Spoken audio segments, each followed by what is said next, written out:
George R. R. Martin once said, in reference to the cutting of the 5-year gap, "If a 12-year-old has to conquer the world, then so be it." The natural first thought here is one of the Starks, or maybe Dany. But the only Stark who is in the neighborhood of 12 without the 5-year gap is Arya. The rest are older, and Dany as well is older. They are 12, well past 12 already, unless you're talking about Bran, who is well less than 12, and Rickon even more so. A character who is very clearly part of George's plans for after the 5-year gap is our subject today, Lord Edric Dayne of Starfall. He's 12 when we first meet him. And without the gap, he could be 1 year older at most by now, but he was 12 when George made that comment. But already he's been subtly shown to be formidable, so George won't have to stretch if he wants to have this 12-year-old take over the world, which, of course, we don't mean that literally. He doesn't mean that literally. No one's going to take over the world. But Beric was killed 6 times. Edric was likely by his side for several of those. Yet, like Thoros of Myr, he is apparently hard to kill. House Dayne has always been a big part of George's plans, Edric aside, in a manner that indicates their role is for later in the story. The Danes aren't a big part of the Wars of the Five Kings, and until Darkstar came along, they weren't really part of the drama in Dorne either. During the war, Edric was an outlaw, though he didn't begin that way. He was a king's man, like Beric and the rest, and the world turned upside down for them, as they said. House Dayne were and certainly are a part of some of the biggest mysteries raised since the start of the story. What's up with the sword? What does Edric know about Arthur Ashara, the Tower of Joy, Jon's parentage? The history of his house itself is a compelling topic, and surely he has been taught some things about his heritage that so far we haven't been taught.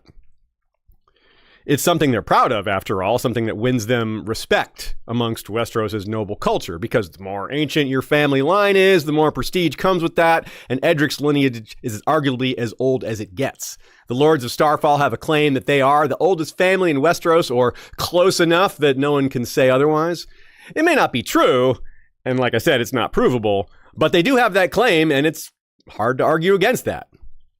Furthermore, Edric Dayne is the only character, so far, that has been Squire to an undead knight. The only fire white in the story so far. Jon might be about to be there, and Jon and Edric Dayne may encounter each other. What a strange thing that might be. Strange and interesting, because, well, Edric will have had experience with this in a way that no one else has.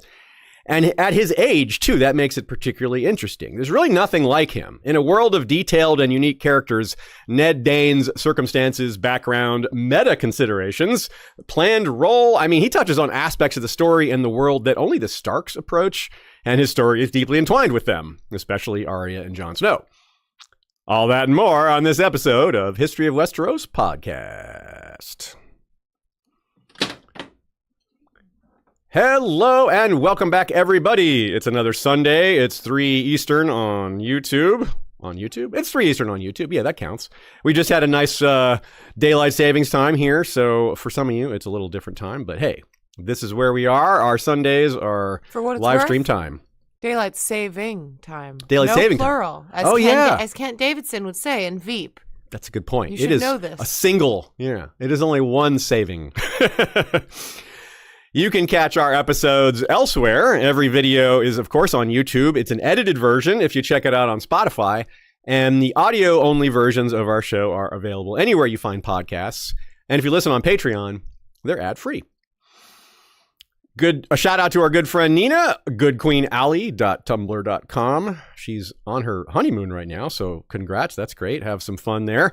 But before she departed on her honeymoon, she dropped some excellent notes into this episode document. And you should be checking out her blog from time to time. The latest post is a question about Aegon IV and the Brackens and a little bit about the Blackwoods and all that mess. It's a good question, a multi-part question, and Nina answers it very thoroughly. At the end of this one, I will certainly mention episodes that relate to this one. There's some definite overlap with some other episodes. And if you have questions for us, send them to westeroshistory@gmail.com. Or if you're here live during the stream, go ahead and drop them in the comments, and Ashaya will pick up that for me. Here is the trivia question to start us off. I will reveal the answer at the end, but the answer is also revealed during the episode if you're paying close attention. How old was Edric Dayne when he became Lord Beric's page is the question. Let us now turn to the different sections of this episode. I will read you those, and then we'll get to it. We have our setup, which includes the first appearance and first mention of Edric Dayne. Then we have a history of Edric, Starfall, to Blackhaven, and to King's Landing.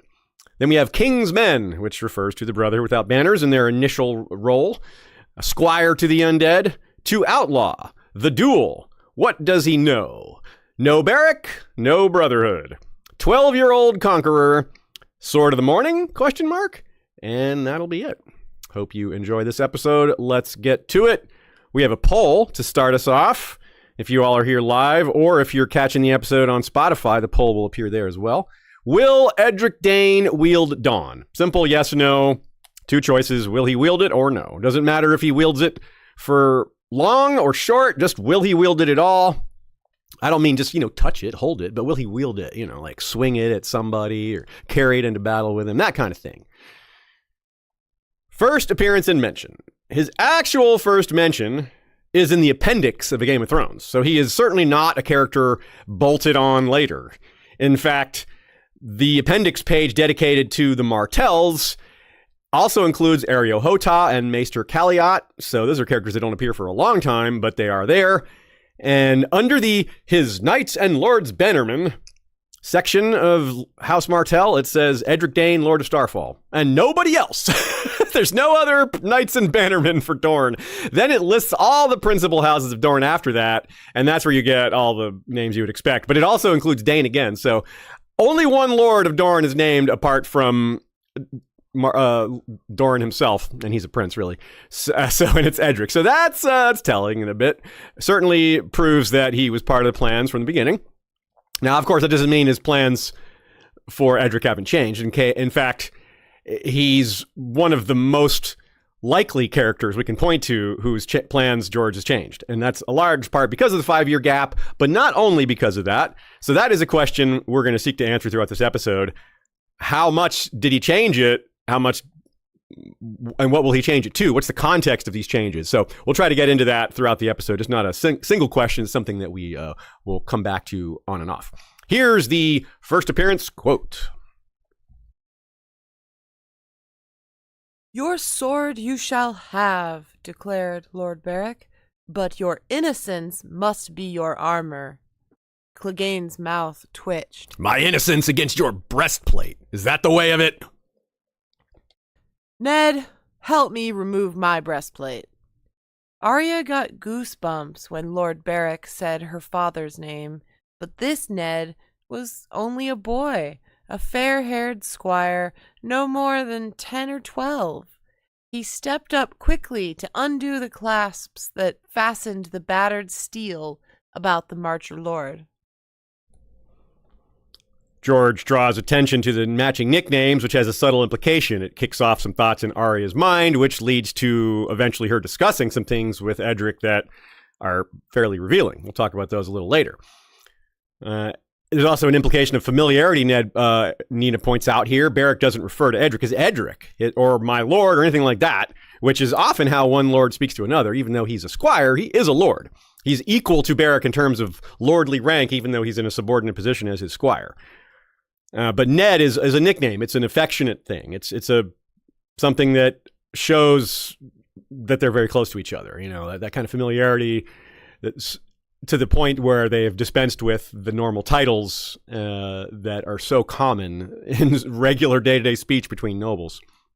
Also, it's pretty interesting that we have a Dornish lord squiring for a Marcher lord. Historically, they are opposed to each other. Although, to be fair, the Dondarrions wouldn't have fought the Danes very much because the Danes are Western Dorne, so they would more likely have been ancient enemies of the Tarleys and more of the Marcher areas in the Reach rather than the Stormlands. But still, Dornish versus Reacher is that's still an enemy over thousands of years. Here's the first time he actually speaks, Edric Dayne does, and it's a great intro. You have a house? That was stupid. He was a squire. Of course he had a house. Who are you? My lady? Ned looked embarrassed. I'm Edric Dayne, the Lord of Starfall. There's a lot in those 2 sentences or so, that brief exchange. If we learn that he's a Dane and a lord, because we didn't know that prior to this moment, if it's your first read.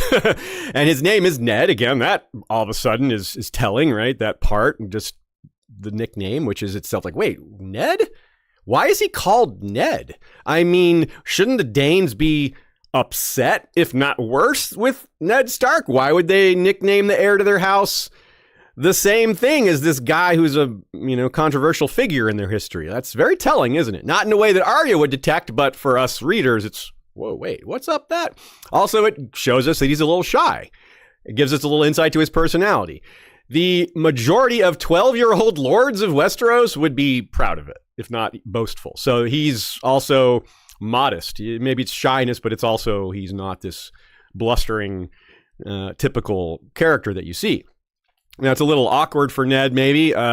He's not typically recognized as a lord. He's maybe a little shy about that, too, given the way he introduces himself there.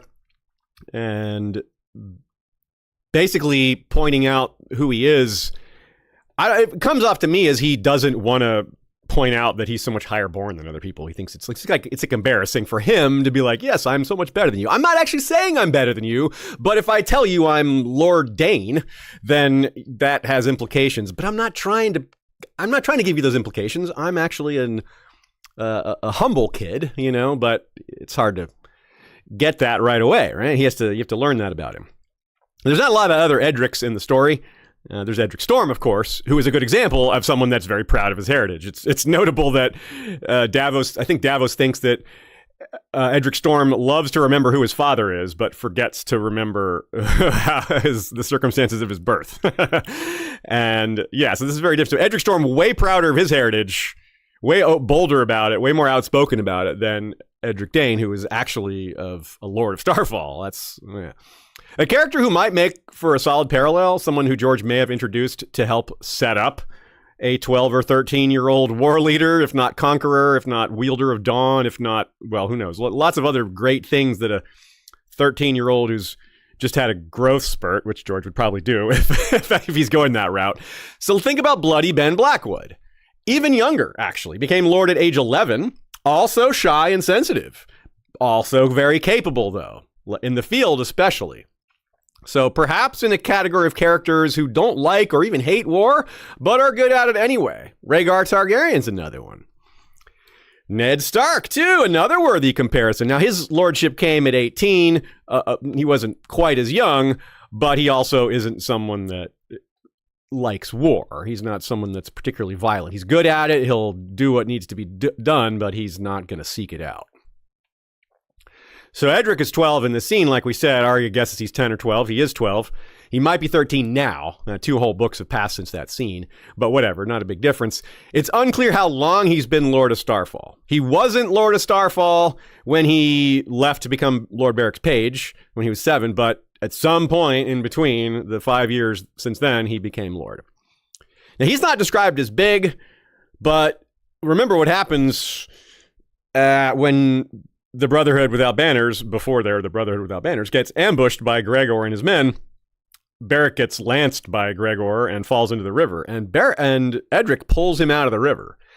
That's a man in full armor, soaked wet, so he's heavier because of the water. So that would take a little bit of strength, I think. That's not a job for a weakling.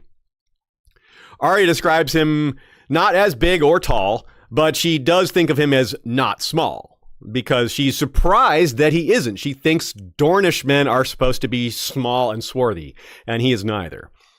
She notes that his hair is pale, more ash than honey. So, yeah, very like grayish, maybe not quite silvery, not as lustrous as Targaryens, but we all have heard this before about the Danes, that some of them have this color hair.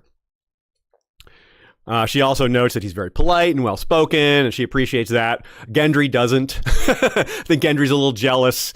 Yeah, there's some very humorous conversations between the three of them. Arya throws crab apples at Gendry for being rude, and Gendry says, well, at least your father raised his bastard. Mine's probably some smelly drunk. Right you are, Gendry. And he didn't raise you. Good point. Let's go back in time before that scene to talk about a history of Edric.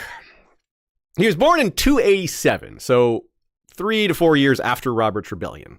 Notably, this means he never knew Sir Arthur or the mysterious Lady Ashara. He also didn't likely know his own father very well, because, as we said, he was sent off when he was 7, and then his father would have died within a few years, so that's all the experience he had with his father, which to me suggests that Beric Dondarrion becomes his father figure. More on that later. We don't know this father's name, oddly enough. We know all the others. We know Arthur, Ashara, and Illyria. So good chance his name starts with an A, right? So we'll call him Lord Dayne A, or A Lord Dayne. So yeah, those are his younger siblings, Arthur, Ashara, and Illyria. So we also don't know who his wife was. We don't know his first name or his wife, so we don't know what other house Edric descends from. Not super important necessarily, but we would like to know. Maybe we will one day. It's possible she was a second wife. It's also possible Edric had older siblings who were killed during Robert's Rebellion or something like that, because he's pretty young to be a firstborn, right? This is, his age is way high. It seems like he would have been born when his father was something like in his 30s, if not already in his 40s. So that's telling. So we don't think he has any siblings or living siblings. Some highborn women pass on breastfeeding and have wet nurses no matter what, but apparently Edric's mother legitimately just couldn't. She just didn't have milk, apparently. Maybe she had some health issues. Who knows? Illyria, his aunt, is the one living member of his branch of the family that we know of. So he might have uncles and aunts or something like that, other cousins. Darkstar is a cousin, but a distant cousin. He's a Dane of High Hermitage, not a Dane of Starfall. Illyria's age is also unknown, but her betrothal to Lord Beric happened at the same time that Edric was sent to be a page for Beric. And they never got married. It was a betrothal that was never completed. It was never got to the marriage stage, which implies she was young. That there's other reasons they didn't get married, quite possibly, but this I think is the most likely, that she wasn't 16 yet. And then, but the war happens and Beric goes off and stuff happens, and now he's not really a great candidate for marriage anymore at that point. Then he's gone, so not a candidate at all. So that's a little interesting, though, that Illyria might be as much as like 20 years younger than Ashara and Arthur and Edric's father. There's a lot of theories out there that Illyria is not their sister, but a daughter of Ashara and Ned. I doubt that, but the fact that George has kept a lot of this fairly hidden, clearly intending it to be revealed later, that lack of clarity is where a lot of this room for theorizing comes from. But to me, I think it's just more likely that, the father remarried and just had a second child with a different mother. So maybe Illyria is a half brother or half sister to Ashara and Arthur and Edric's father. Now, Nina does supply some other possibilities. The too young thing is not the only option. The political circumstances could have changed between her being betrothed and the time of the main novels. For example, there's no other Dane siblings or cousins for Edric and no other living aunts or uncles beyond Illyria. It's possible that Illyria was betrothed before she became the heiress presumptive to Starfall. She might be second in line to inherit Starfall, in which case the Danes would not want that marriage to go through, because then the Dondarrions would inherit Starfall, most likely. So they don't want that to happen. So that's a very good reason to delay the marriage. I think that's a really good reason. Yes, that's a very good reason, yeah. So it's also possible that both are true. She could be too young and the heir presumptive to Starfall, which is a chintzy situation for the inheritance. So yeah, there's lots of possibilities here that go beyond some conspiracy to conceal parentage, but that also is possible. We can't throw that out. Yeah, Edric becomes uncomfortable when talking about this subject. He's like, yeah, my Aunt Illyria is betrothed to Lord Beric but that happened before. He doesn't really know how to finish the sentence, and it's like before he died. Yeah, Beric's undead. He does not make for a good husband anymore. Living, he made for a great one, I think. Who knows what he's like in a relationship, but the man was just absolutely upstanding and honorable and all that. So instead of a Dondarrion marrying a Dayne, which almost happened here. Back in the time of Daeron II, Daeron the Good, Baelor Breakspear, his firstborn son, married Jenna Dondarrion, while another of his sons, Maekar, married Deanna Dayne. Now, this also has political implications. Daeron the Good was trying to create peace in the realm, and part of that was to balance the issues between Dorne and what Daeron I had done invading Dorne. There's still a lot of problems from that. So what you see here is Daeron marrying two of his sons, one to a Marcher Lord and one to a Dayne, a Dornish house. So keeping them both happy, bringing them both into the royal fold, making them in-laws of each other. They're not that close. They didn't marry each other, but they're both now connected to the same royal family. So that's a very strong impetus for them to behave and to keep the peace, right? Now, of course, as a lot of y'all may be aware, all current Targaryens descend from Maekar and Deanna Dayne, since Baelor's line didn't continue. His two sons died in the Great Spring Sickness. So that means even Daenerys has some Dayne in her. It's, several generations back, but, it might matter. It might come up as like a point of interest if, say, for example, Dany was ever to meet Edric Dayne. It's like, hey, we have some distant ancestry. We are actually related. We're actually distant cousins. Might matter. Starfall. He was born in Starfall, so that's where we start with his timeline, his chronology. There's a point of interest from almost the moment he's born, since we're told that Willa was his wet nurse. I almost said net worse. What's a net worse? That's a bad net. Don't go fishing with that. He tells Arya that he is Jon Snow's milk brother. She's like, wait, what? Milk brother?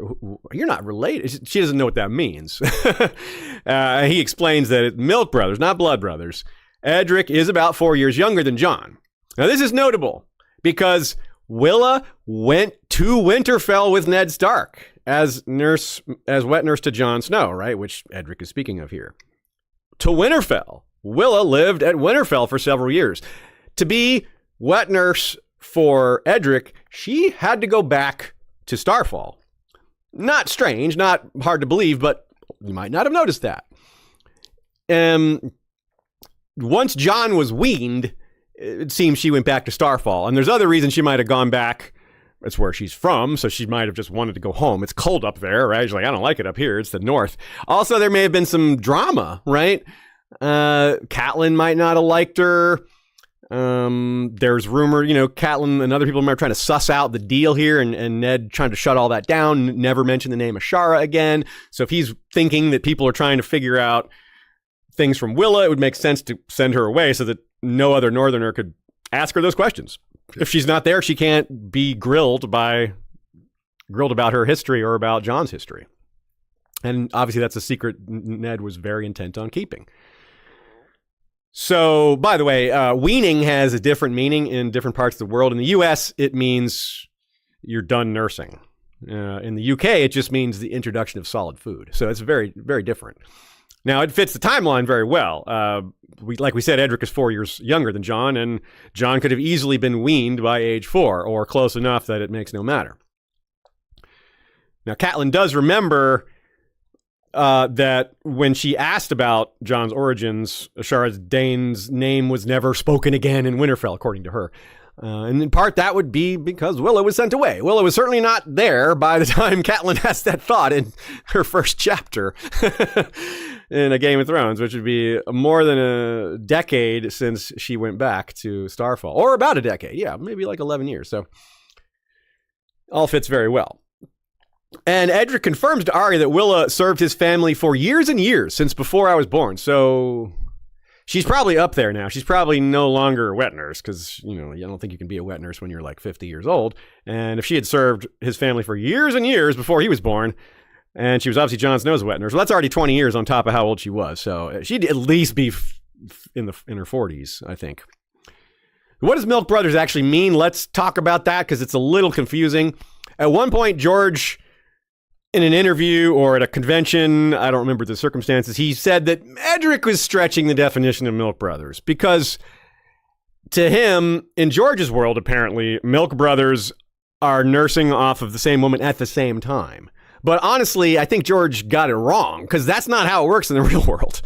In the real world, most of the time, a wet nurse is just nursing one person at a time. And it stands to reason because here's how it goes, right? Let me lay this out for you and it's going to make a lot of sense. Most of the time, wet nurses work for a rich family, right? Okay. The wet nurse lives with them. Well, unless there's multiple babies, there's only one rich child to be nursing. Maybe there's a 4-year-old and a 1-year-old. So yeah, sometimes there's two, but sometimes they'll hire 2 different wet nurses. Cause I mean, it is a lot of nutritional, necessity there. There's a lot going on. So in the body, it's taxing on the woman. So yeah. Rich women have been paying for wet nurses since longer than we have records of it. It's just implied to have existed for thousands of years.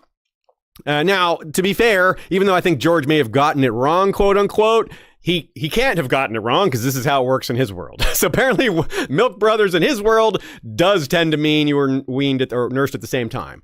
Let's just not get confused with how that works in the real world. One exception in the real world that's not pleasant is slavery, where it's very common for slave women to be made into wet nurses. And of course, another exception is twins or triplets or what have you. Of course, twins and triplets are part of the reason a wet nurse is brought in some of the time. Maybe the mother does want to breastfeed, but I have triplets. I need help. Here's something I pulled just for fun. It's a wet nursing receipt. A receipt from the year 187 AD, October 13th. Can you believe that we have the actual date? This is, to me, kind of funny because of how it starts. Here, I'll read it to you. Chosion, son of Serapion, son of Harpocration, his mother being Serapius, of Oxyrhynchus, to Tenetaris, daughter of Thonus, son of Thonus, her mother being Zoilus of the same city, with her guardian Demetrius, son of Horion and Arsinoe of the same city. Greeting. All that just for the greeting. So this is like the title. This is like Daenerys title stuff right here, right? Anyway, it continues here. I acknowledge the receipt from you through Heliodorus and his associate overseers of the bank at the Serapeum near the city of Oxyrhynchus, for which Epimachus made the promise of payment of 400 drachma, an imperial coin for wages, oil, clothes, and all other expenses during the 2 years in which my slave Serapius nursed your daughter Helena, known as her father's child, who, when you took her back and had been weaned and had received every attention, and I acknowledge that I neither have nor shall have any complaint or charge to make against you, either in connection with this transaction or any other matter whatever up to the present time. This receipt is valid. Amazing, right? Like the context here is very similar to what receipts are nowadays. It's a little more like contractual in its vibe. It's a little more thorough in explaining, especially the introduction of all the people there. Geez. But you've got a single person, a slave rented out to be a wet nurse to this other person. And the receipt, look at it, it's very specific, right? So anyway, the other point here I wanted to make is that they mentioned the city Oxyrhynchus twice. Oxyrhynchus is a city in Egypt where there's thousands of years of the same trash dump being used. And because the climate in this part of Egypt is so very specific, the trash doesn't break down. It's like preserved. It's so dry. There's like very little bacteria. So modern technology, and when I mean modern, I mean like the last 10 to 12 years, they've made great advancements in studying that trash dump because they find like little tiny fragments, papyrus and vellum and like other types of ancient paper. And they have been painstakingly putting all that together, piecing it together like little puzzles, like putting together a trash dump. And because of the modern technology they have that can read very faint writing with like laser technology and all, it's really fancy and interesting. And they're slowly they found a whole play by Aristophanes in this trash dump that no one even knew existed. A whole play. So there's some amazing things coming out of this trash dump. Most of them are things like this, receipts. But as Sam Tarley tells John, you can tell a lot by receipts. You learn what they ate, learn what things cost, learn certain things about how their society worked. So anyway, back to Westeros. In either 294 or 295, that's when Edric went to be Lord Beric's page and when Illyria was betrothed to Lord Beric. So those things happened together. Beric was pretty young too. He was 17, 18, or 19, whereas Edric, as I said, was 7. So this is the same age Bran is at the start of the book, 7. Egg, when he becomes Squire to Dunk, is 8 or 9. So fostering is common, but not always done, and less so with the firstborn. The firstborn is more likely to stay home and learn directly what's going on in their home castle. Obviously, there's exceptions to that. Ned and Brandon were fostered. Benjen wasn't, but none of Ned's kids were. Ned went to the Eyrie himself at 8, and maybe he didn't have any of his kids fostered elsewhere because he saw all the entangling problems that caused. So, picking of the name Ned, calling him that nickname, it's pretty poignant, isn't it? It's pretty curious. It certainly gets Arya's brain moving. It gets her thinking of her father, which most of us would have too, even if she hadn't thought of him in that moment. But it's curious, right? A big open question is, what do the Danes think of Eddard and the Starks in general? Well, obviously Edric didn't have a problem with Arya, and he didn't mention anything about the Danes and the Starks having a problem with each other. But ask yourself this. Would the Danes nickname the heir to Starfall Ned if they had a problem with Ned Stark, or saw him as controversial, or straight up hated him? That does not add up at all. Even if they were like ashamed of their association with him, this implies something positive, not only something neutral or not negative. It implies a positive association with Ned Stark. Like, you would not want to hear that name at all if you didn't like that man, or if that man was the reason that, you know, one of your sister or your daughter, whoever, is mad at Ned Stark for Ashara Dayne jumping off of the Palestone Tower, assuming that's connected at all. Either way, Ned Stark is definitely responsible for the death of Arthur Dayne. So somehow they forgive him for that or understand.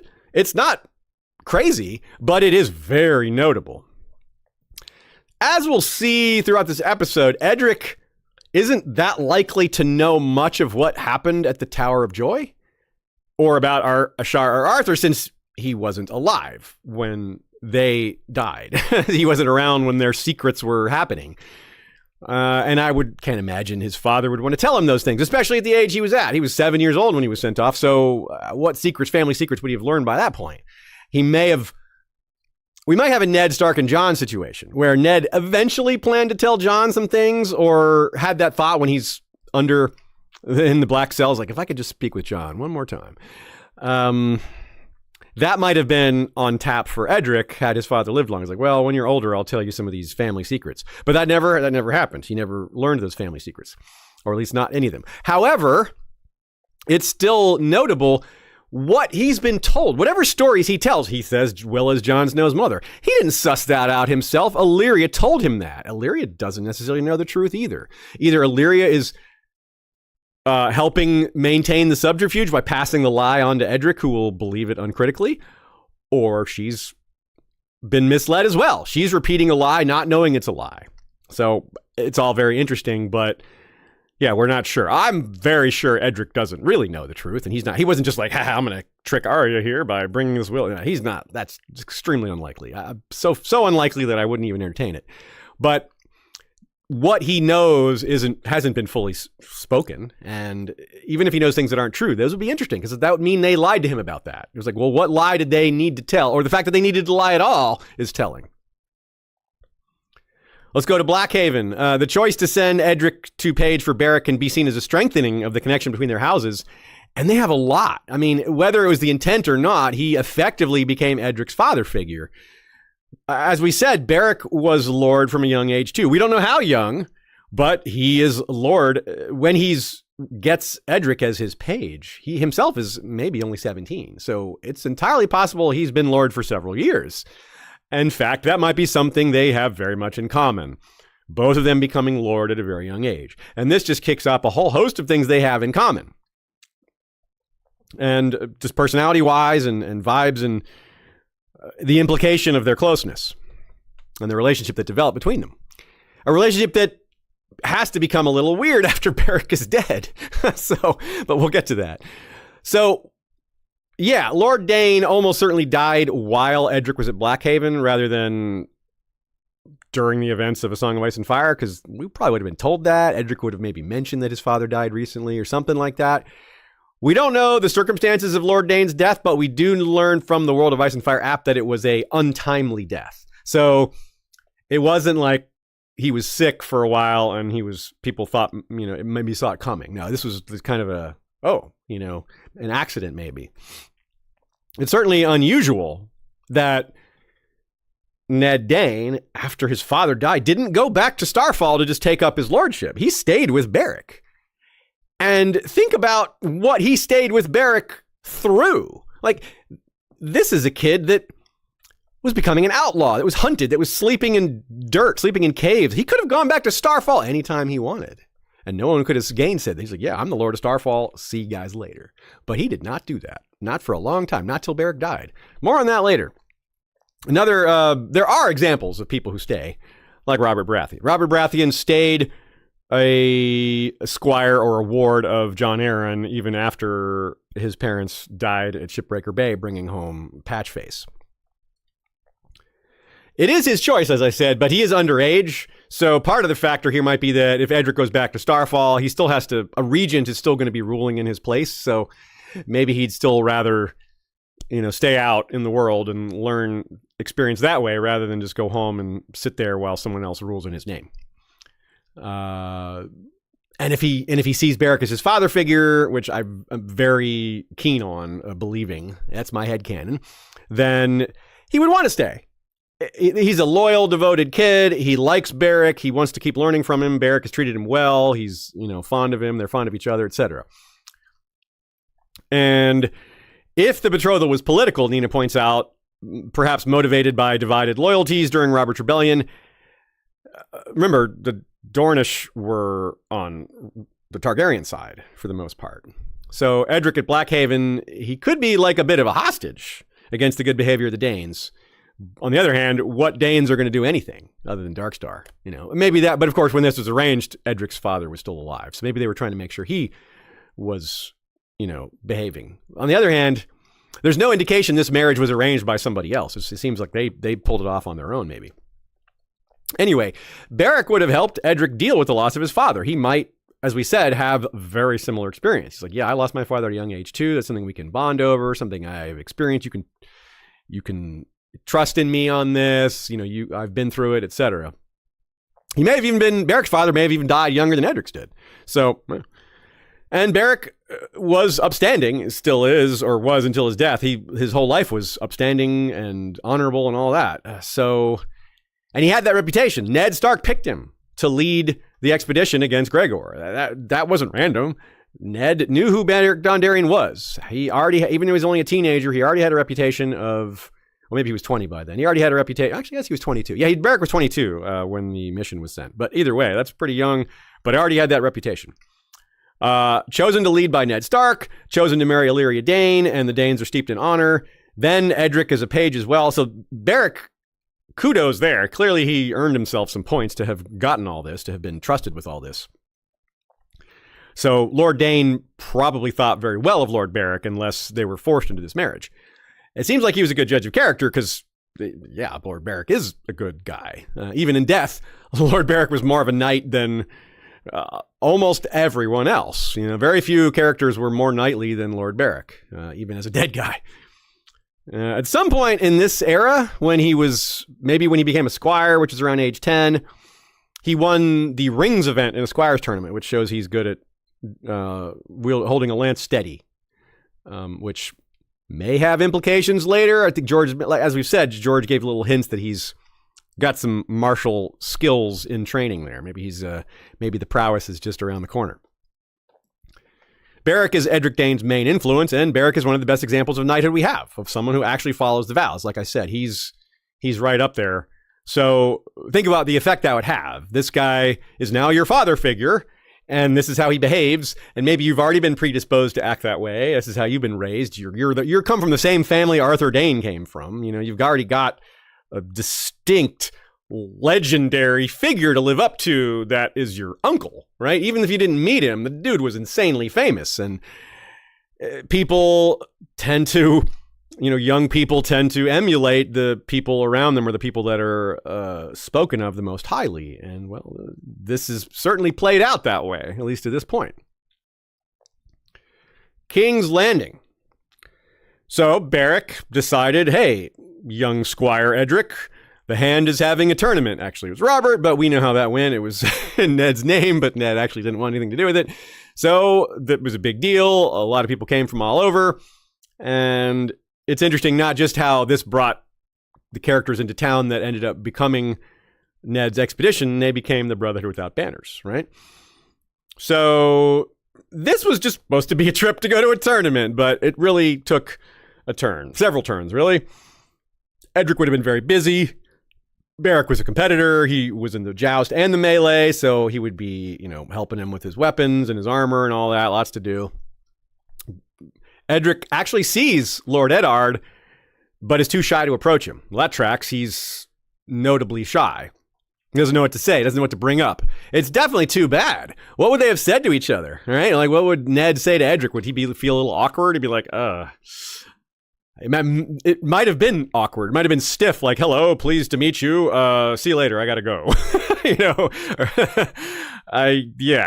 So I kind of get why Edric was shy about it, given the family secrets and all the stuff that goes on between. Even though Edric doesn't have the full picture, it's still a little like, yeah, is he going to be happy to see me or not? I think one of the reasons George passed on this too is that Ned Stark avoids thinking about the Tower of Joy and his family as much as possible. It's like blocked off by trauma. So having Ned Dayne approach him he would kind of have to think about some of those things. He would have to think about Ashara. And he doesn't want to. George didn't want to go that way. He wanted to hide that stuff and keep it for later.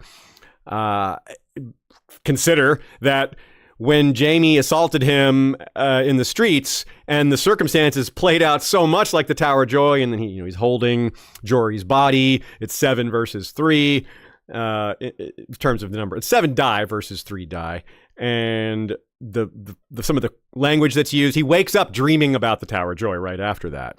And so this is a perfect example of something similar triggers his memories. This isn't something similar. A Dane approaching him, with his same nickname is, I really don't know what Ned would have done there. He also observes Sir Loras giving Sansa a red rose.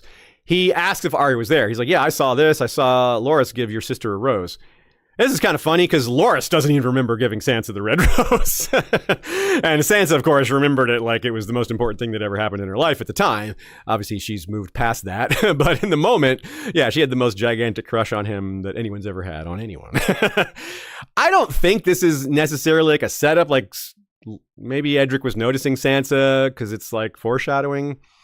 Probably not, but it's possible. They're about the same age, and, he's a good kid. He's noble born and all that, Maybe it was an idea that George has scrapped. Maybe originally George was going to set up a Sansa Edric thing, but it could be like a red rose herring. Yeah, but maybe it's still in. More on that later. At the end of the episode, we're going to go through a lot of the possible characters Edric could interact with, mostly Starks, and we'll try to flesh a little bit of that out.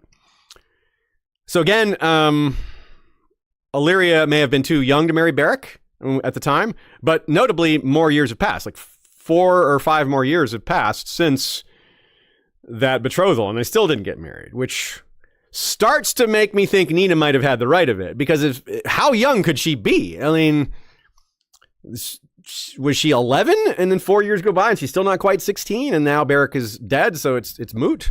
But yeah, like the age, the timing is a little tricky here. Not tricky, but telling, I guess.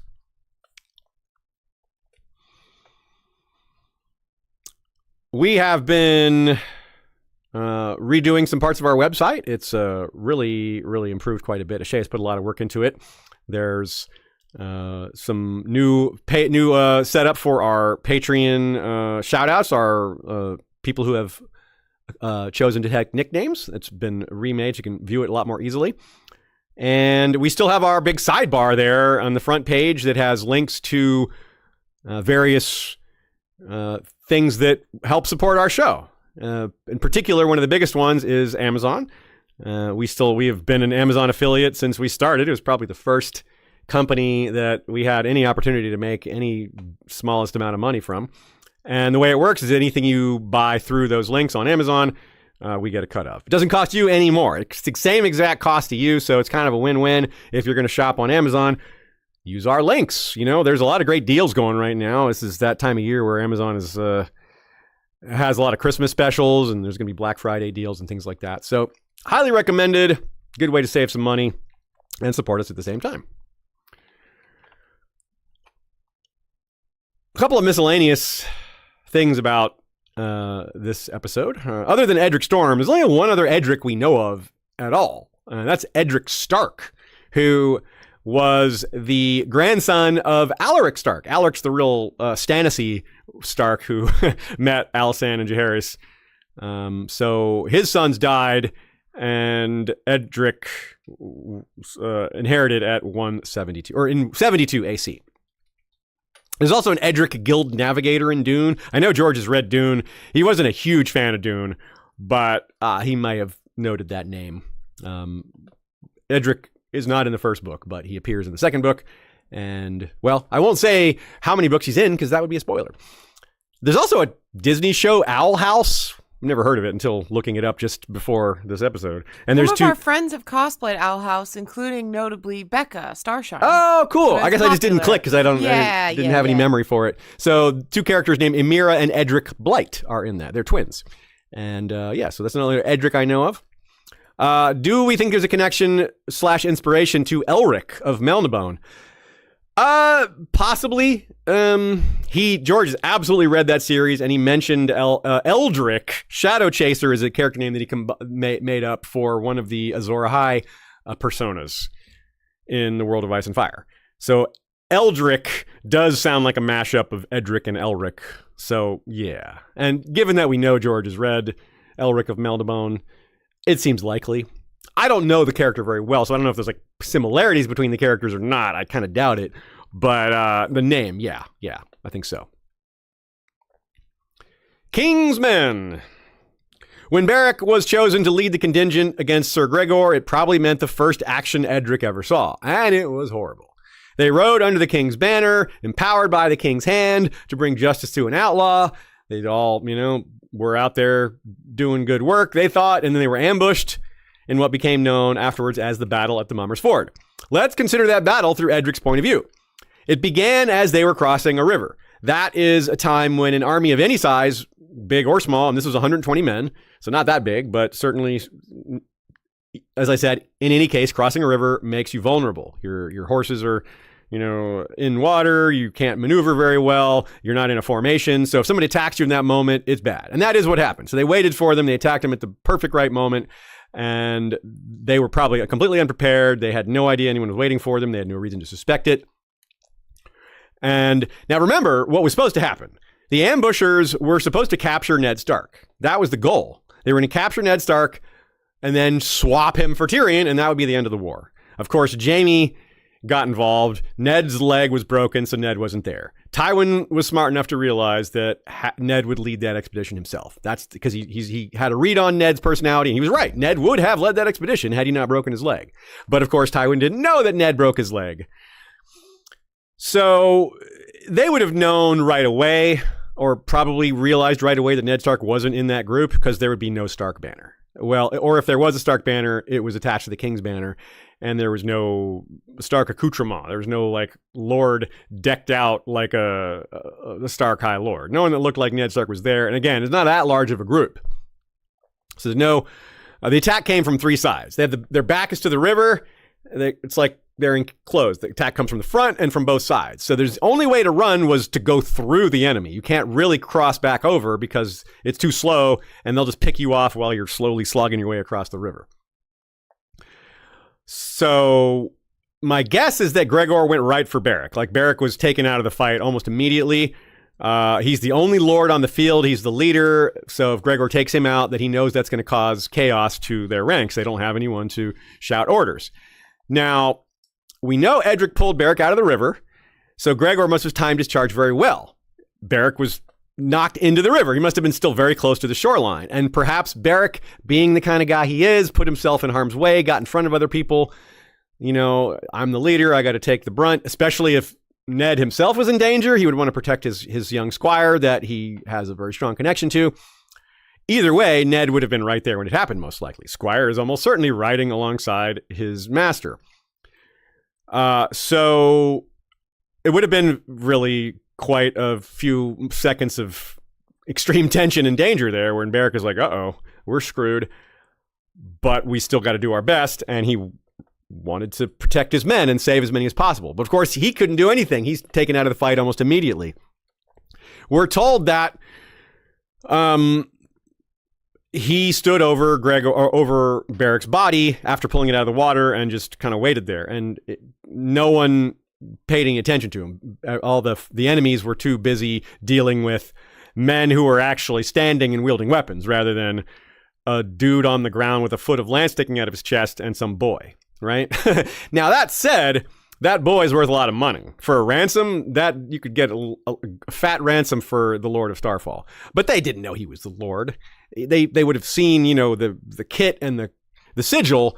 But that doesn't mean he's a Lord. They don't suspect a 12-year-old's a Lord.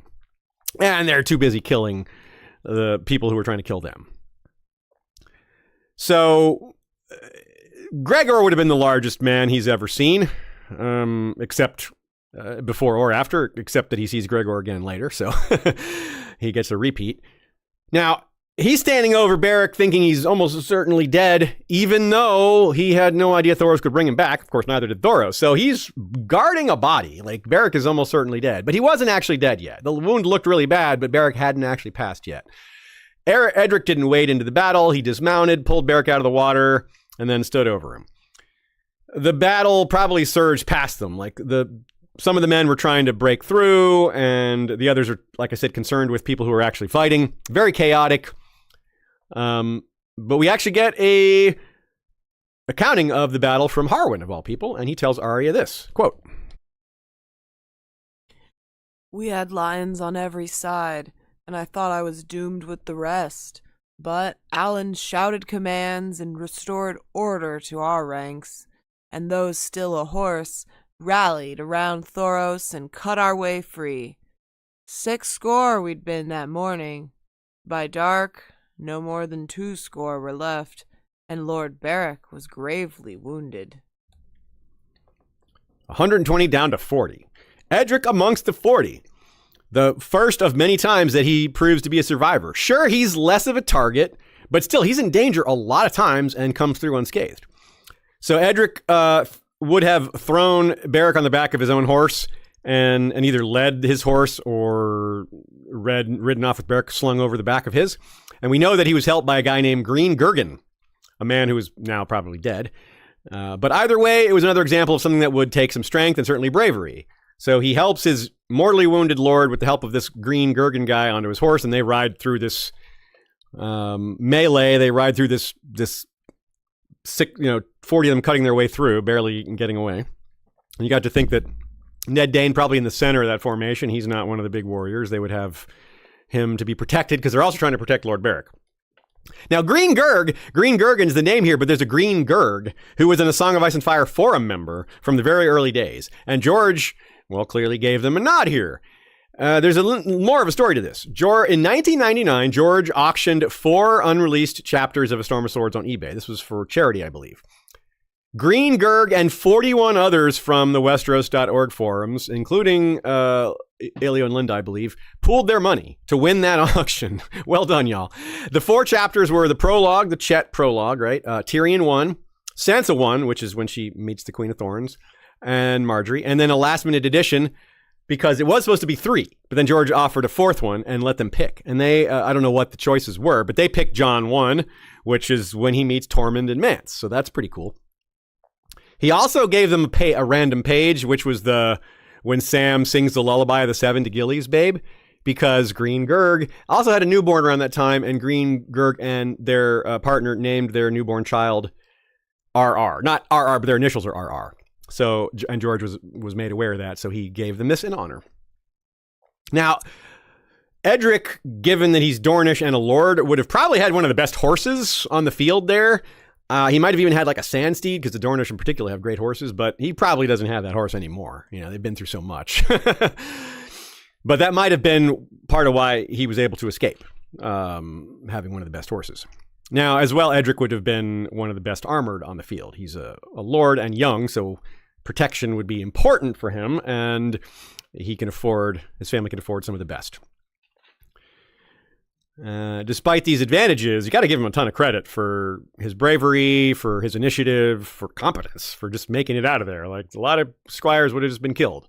You got to give Beric some credit for teaching him that way. Like, Beric taught him well. He's a talented kid that was raised right. But no one could have taught him or educated him about what was going to come next. Squire to the Undead. Now, as unique as Edric may be, this might be the most unique thing about him. There is no one else that has been a squire to a dead person that we know of. This is how it starts. Thoros prayed as he does, and the result was startling. Quote, "That first time, his lordship had a hole right through him and blood in his mouth. I knew there was no hope. So when his poor torn chest stopped moving, I gave him the good God's own kiss to send him on his way. I filled my mouth with fire and breathed the flames inside him, down his throat to lungs and heart and soul. The last kiss it is called, and many a time I saw the old priests bestow it on the Lord's servants as they died. I had given it a time or two myself, as all priests must. But never before had I felt a dead man shudder as the fire filled him, nor seen his eyes come open." Given Edric seems to stick by Beric's side no matter what, I believe he was likely standing right there when this happened. So he would have shared the astonishment with Thoros, and Thoros would be like, yeah, I'm astonished too, man. Like, I didn't think this was going to happen either. And Beric too. Like, Beric was like, wait, what's going on here? So we have Thoros' perspective here, but Edric's perspective must be really something. We just haven't heard him talk about it. It's still, the implications are extreme. Like, it must have been almost literally unbelievable. If he wasn't seeing it, it would be like, what? Like, Edric probably had never seen magic in his life. Like, most of these characters never seen magic in their life because we're not in a high magic era right now. It had been a while. Even, like I said, even Thoros was completely stunned by it. And Thoros being so stunned by it would increase how stunned everyone else is by it. I was like, wait, you did that by accident? You just resurrected somebody by accident. That's crazy. And some people like Lem, they're in denial. They think Thoros is just a great healer. I doubt that's the case with Ned. I mean, a foot of lance in his chest. I mean, that's a foot. Like, if you had a foot of lance in my chest, that would pop out the other side. Like, that's all the way through. So I don't think Edric is like Lem, that he's in denial about it, but he's been up much closer to Beric. He's seen these wounds as he's helping him put his armor on. You can't fail to see these gnarly, unlivable wounds. No one could be alive with these wounds. Sure, Edric is really young. Maybe he could be in denial in a way that only children can. I just tend to doubt it, though. He seems more mature than that. He seems, he's around Thoros. Beric would talk to him about it. He's Beric's squire. He's his mentor. They're tight. So I don't think Beric would just not talk about it, be like, can we talk about the fact that you're dead? Nah, I don't want to talk about that. I imagine, well, my faithful squire, you might have some questions. I do too. Hard to imagine exactly how that conversation would go, but it's implied that he and Thoros have had conversations, and Ned would have been there for a lot of those, and Ned would have had conversations with Beric too about all this. And it just, he also would be very aware of the fact that Beric doesn't eat, drink, or need sleep. There's just so many clues that this is not normal. This is something else. So people like Lem, that level of denial is already difficult to reach, but Lem is not up close to Beric, to his body, to his person, to his secrets, like Edric is. Yeah, so I don't know that Ned would want to broach the subject because he's a little shy, but he would be so curious and be bewildered. And I think Beric, being a good mentor, would talk to him about it, level with him. Like, yeah, I don't really know what's happening either. But think of the lesson here. Like, Beric still continues to lead his group with honor and dignity and with sacrifice, with willingness to die for others. What a inspiration that must be. Beyond his words, the words that we don't hear him speak that we know must have been spoken, just his actions, right? He's willing to die for commoners. Like, he gives himself to Amory Lorch to be hanged so that Lorch won't hang a couple of beekeepers. He hangs them all, if you recall. That would be one of the few times Edric wasn't at his side during one of his deaths, because he just surrendered. Like, Ned wouldn't have surrendered with him. No, there'd be no need for that. But for the rest of Beric's deaths, Ned was probably in the battle with him, at least some of them. So Edric's obligation as a squire to this man it's changing in a way that he has no basis for comparison. Beric's memories are compromised, more so with each death. At one point, he says he can't even remember what his betrothed looks like, and he doesn't even say her by name. I bet he doesn't remember her name either, even though it's his squire's aunt. He might remember that she's a Dane, but he might not even remember that, which is like, whoa, that's a lot of lost memories. So day to day, this would be extremely strange. Not something to get used to easily. Sure, there's distractions, like they're hungry, they're in danger constantly, they're trying to save people, so they've got a purpose. But just this dead man who keeps standing back up, walking around, getting more himself than ever, or less himself than ever, more intent, more purposeful, and less of anything else. So, yeah, I wonder, would someone like Edric notice even more subtle changes in him? Like, well, every morning he used to say this, or he used to always pray at this time of day, and well, his routines have changed because he's dead, or, only Edric would be keen on these things. Someone that's just attending his every need. That's what a squire is supposed to do. You're supposed to be paying attention to what the knight needs, what the Lord needs, and well, these needs are peculiar. And the lack of certain needs is also peculiar. Like, wait, he doesn't need food or drink. That's normally what I would be doing, is getting my Lord ready something to eat. And he doesn't do that. Now, we do have another possibility. As I mentioned earlier, Jon Snow could be an undead person with the squire, because he has a squire, Satin, right? And he might be a Firewhite too. So Satin will be the second person to squire for a Firewhite. And at the end of the episode, like as I teased earlier, we'll talk a little more about Edric and Jon Snow and with the possibility of them meeting. Yeah, isn't that crazy to think about? He's like, hey, I've squired for a Firewhite before. I know things. Marjo32 says, wait, is he going to be Jon Squire next? He's the only one with a resume to fit, LOL. Yeah, well, it's possible. I don't know about his squire, but maybe fighting side by side, or they have things to talk about, as we'll see. Okay, to outlaws, the next section here. Let us be very clear about it. Edric Dayne, again, I said this earlier, but I want to reiterate it here, because this is the point at which you would expect that he would be very tempted, let alone being within his rights. Even before Beric's first death, he could have left. He could have been like, Ned Stark picks Beric to go after Gregor. Ned Dayne could go, that's it, I'm out. I don't need to be a part of that. I am Lord of Starfall. Why am I here? But again, even after Beric is killed repeatedly, he stays. He goes through all this pain and suffering and exposure and possibly getting hanged, possibly getting captured by the brave companions or something awful like that. I mean, danger, extreme danger. And he could have just left. That is extremely telling. He could go eat nice food and sleep in a Lord's bed and be completely out of harm's way, but he stayed. No one else in that group, no other Brotherhood without banner can say that. Most of them didn't have another place to go. If they were to leave, they would be trying to sneak off and pretend no one ever knew they were in the Brotherhood without banners. But they'd still be, a poor person with no group or organization to be a part of. They certainly can't just go to their own castle. Yeah, this is extreme dedication. This is top tier squire behavior. This is some Egg Podrick type stuff. He's up there with those guys. Yeah, Egg, Podrick, who are the best squires in all of history? Well, Edric belongs in that group. And this had to have a huge impact on him, the fact that he stayed and kept experiencing these things, and that he had this dedication and saw it through. And that has had to make the rest of the Brotherhood respect him. They know who he is too. They know he could leave. They know he could go back home at any point. But he chose to stay with them. That had to earn some big points with them. And that's why when he did eventually leave, some of them went with him, which we'll get to in due time here. So Edric has had one of the very few mentors in all of A Song of Ice and Fire who actually behaves as a knight should, which gives him a decent chance, or gives us the expectation that he will behave that way too when he's given the chance. He's seen what devotion to a just cause means.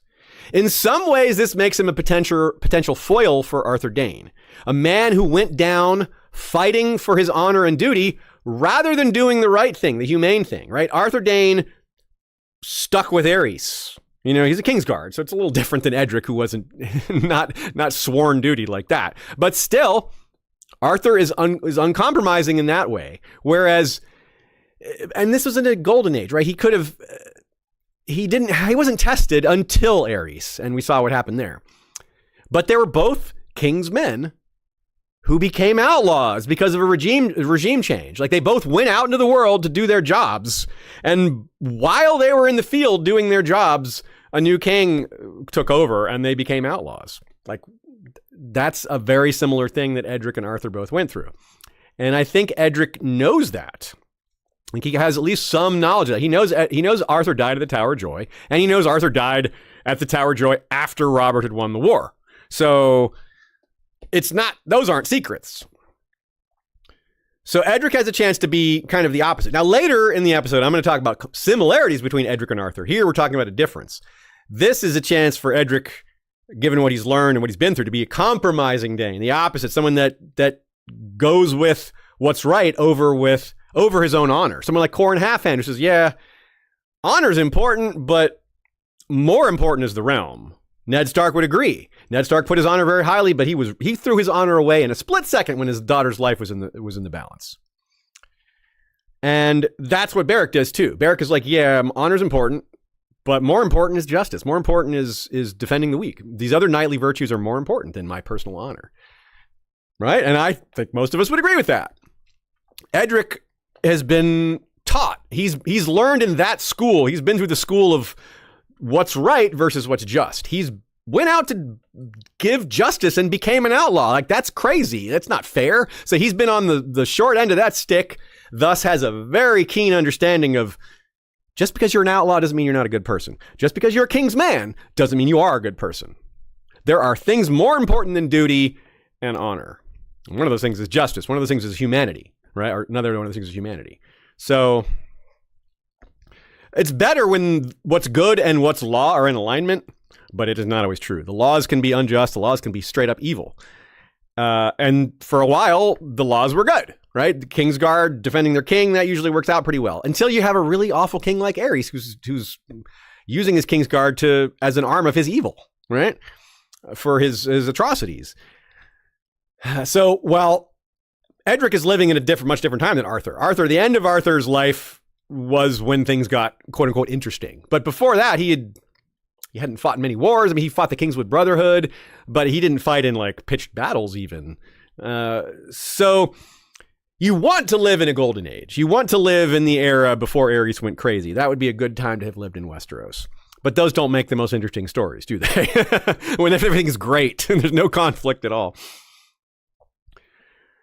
We have another parallel of sorts between Arthur and Edric, though in some ways it is more of a parallel between Arthur and Beric, with Edric observing Lord Beric. In the case of the Kingswood Brotherhood, let's talk about that. Let's take note of what Jaime recalls regarding Sir Arthur's strategy in this case. Quote, "If you want their help, you need to make them love you. That was how Arthur Dayne did it when we rode against the Kingswood Brotherhood. He paid the small folk for the food we ate, brought their grievances to King Aerys, expanded the grazing lands around their villages, even won them the right to fell a certain number of trees each year and take a few of the king's deer during the autumn.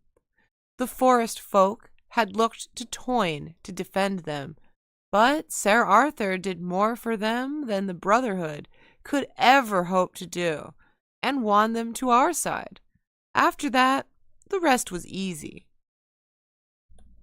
That's really similar to what Beric did for the common folk of the Riverlands during the outbreak of the War of Five Kings, isn't it? I mean, he couldn't get them new rights because they're in the midst of war and he's an outlaw. But he tried to do the same things that these deeds Arthur was doing. He successfully won them over. That part he did. And he certainly tried to give them food and paid them in other ways when he couldn't, and gave his life for them. So this is very similar.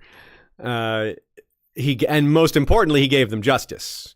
And Arthur, in part, did that as well. So, and he was lauded for it. They both gave help above and beyond the common folk, what the common folk would normally come to expect from the Highborn. And in fact, they were basically champions. So it was like, yeah, these guys were champions for us. So Arthur Dayne was a champion for us. Lord Beric's a champion for them, 15 years later, 20 years later.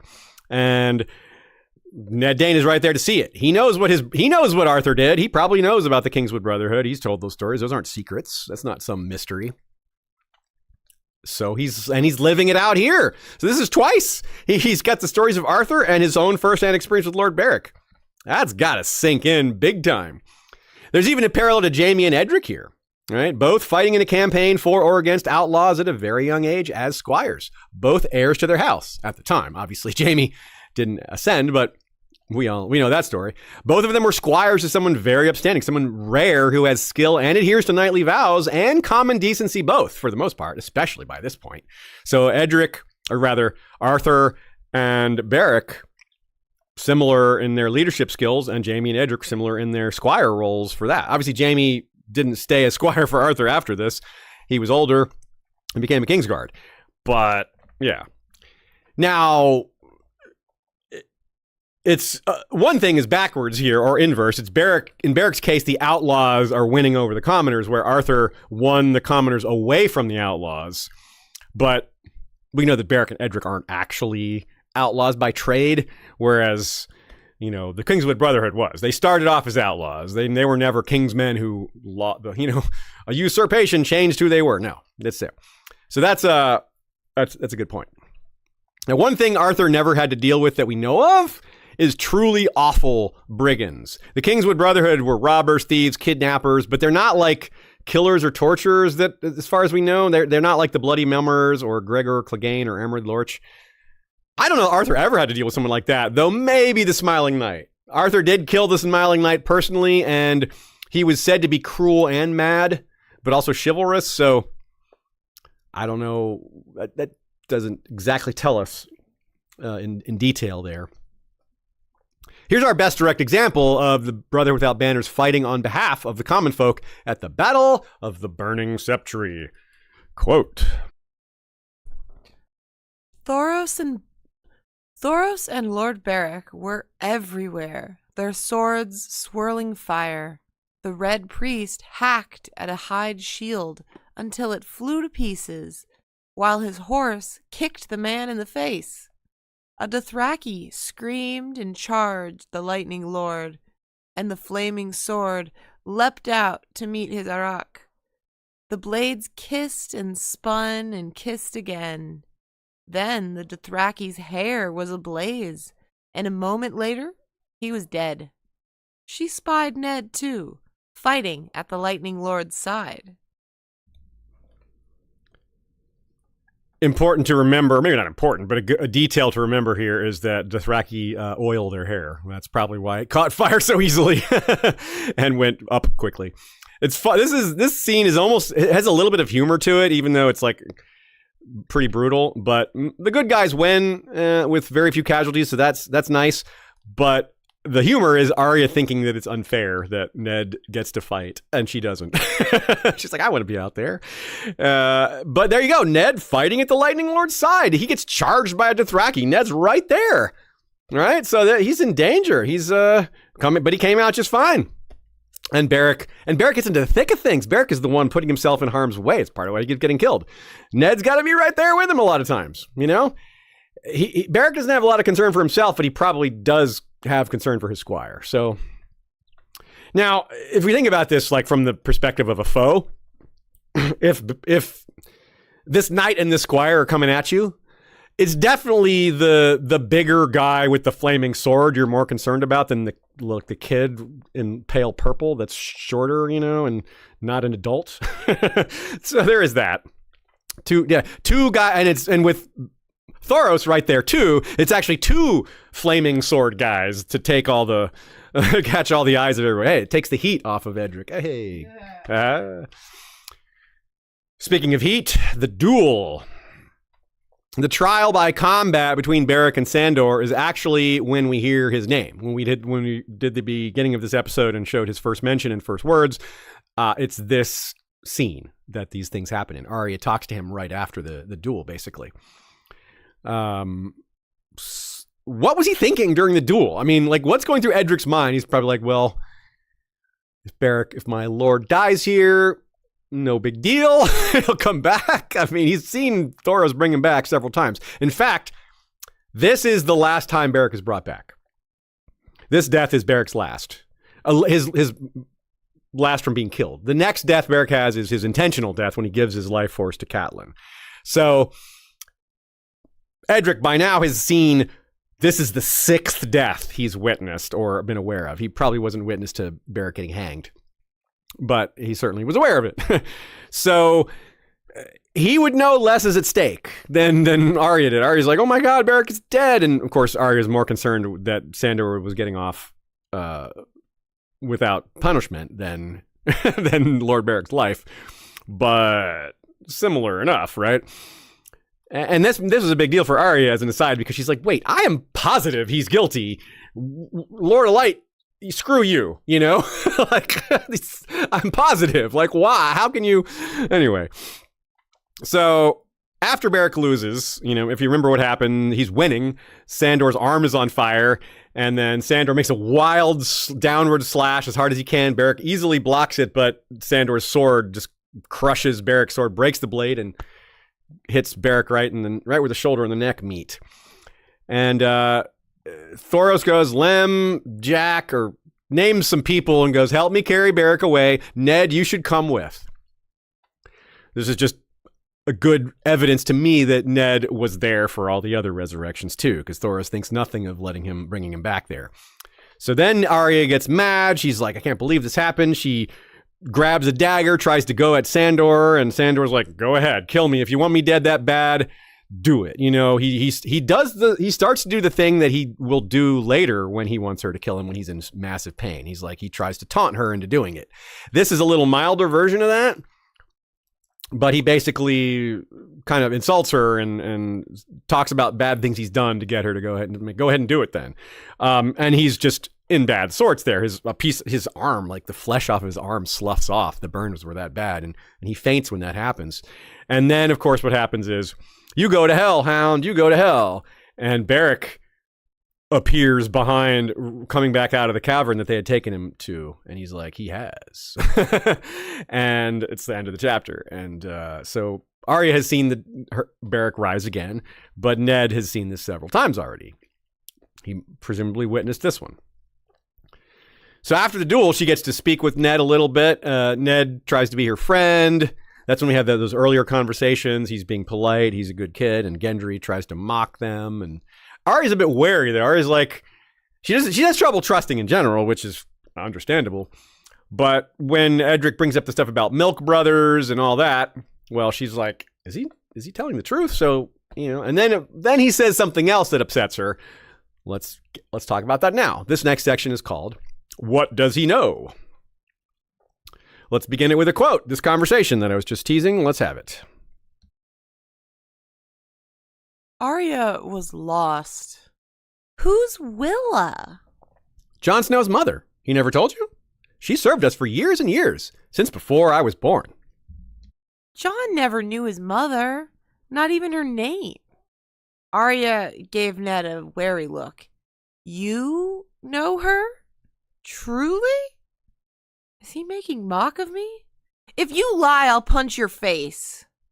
Willa was my wet nurse, he repeated solemnly. I swear it on the honor of my house. That's when she says, you have a house, and then it comes out who he really is.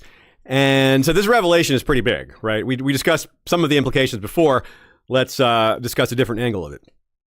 Arya and Edric's conversation has a lot in common with Bran's conversation, or story time, because it's similar. It is a story time kind of deal, with Jojen and Mira regarding the tournament of Harrenhal. This is a smaller version of that, but it's very similar vibes. Happens in a similar-ish point in the story. In both cases, we have someone telling a Stark a story about the tourney of Harrenhal that this Stark has not heard. And both storytellers are surprised that the Stark hasn't heard it. Jojen and Ymir are surprised that Bran hasn't heard the story of the Crannogmen and Lyanna and all that. Just like Edric is surprised that Arya doesn't know about Willa being Jon Snow's mother.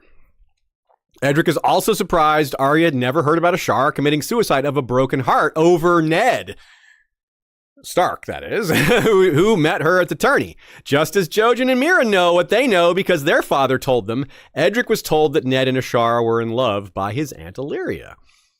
But this is when Arya shuts down. She doesn't want to hear it. She doesn't love the idea. She, in fact, hates the idea of hearing that her father loved anyone else.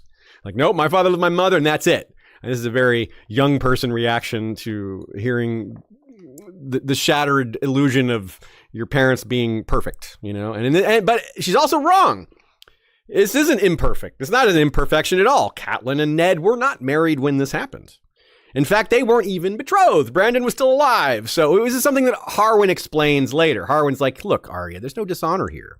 You got to put this together. You got to consider the timeline. He points out, he's like, yeah, the story of Ashara's suicide over broken heart. Yeah, I've heard that story too.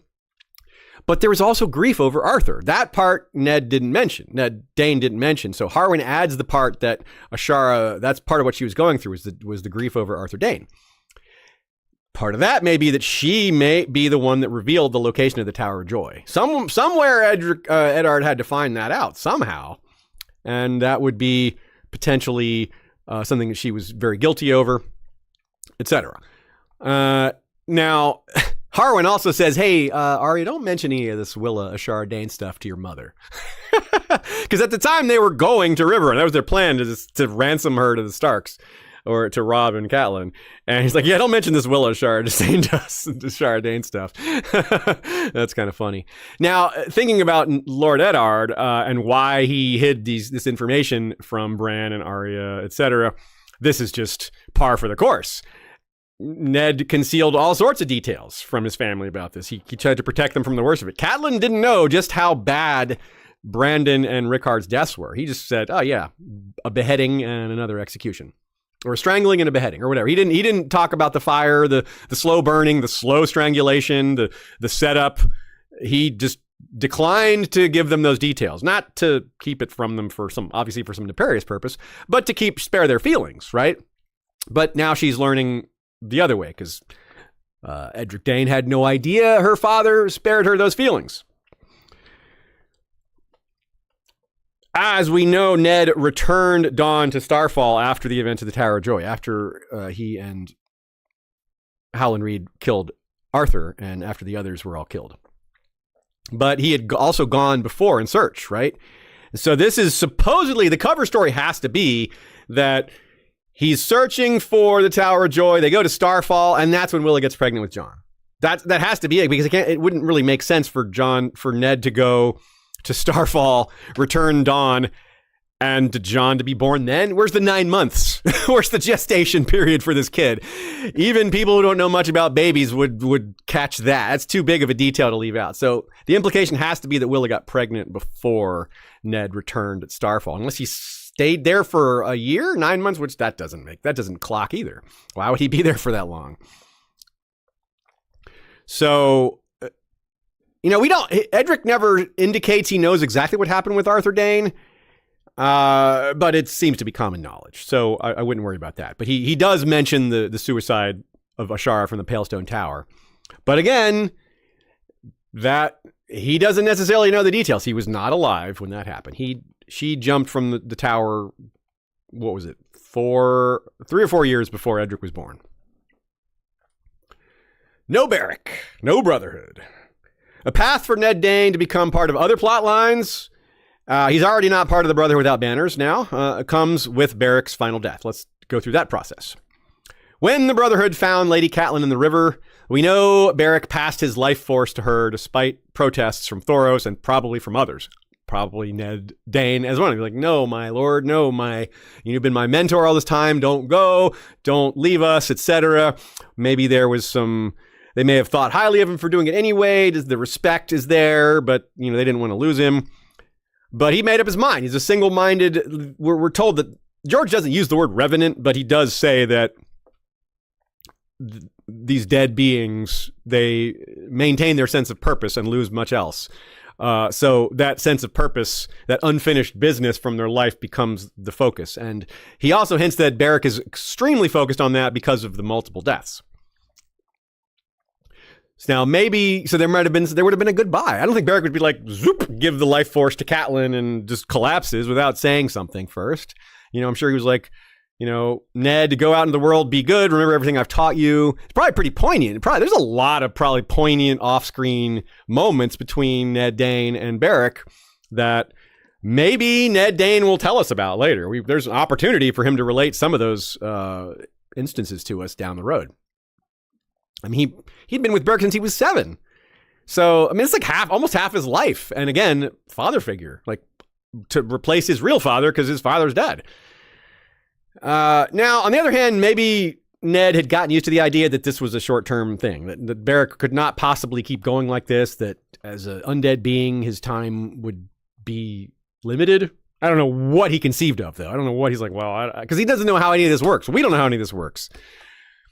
Either way, he would have been riding with an undead mentor for quite a while. And so maybe would have come to accept that, yeah, this is a short-term thing. But this proves that he was devoted to Beric. He was a good squire.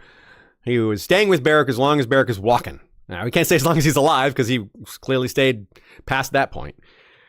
But with Beric's death, he didn't have loyalty to the Brotherhood Without Banner specifically, and he maybe was uncomfortable following Catelyn, especially given her changing the way she sort of changed the vibes of the Brotherhood. Instead of justice, they're about revenge. And that's not honorable. That's not noble. That's not how he was raised. That's not how he was taught by Beric. So I think there's a lot of reasons he would have left.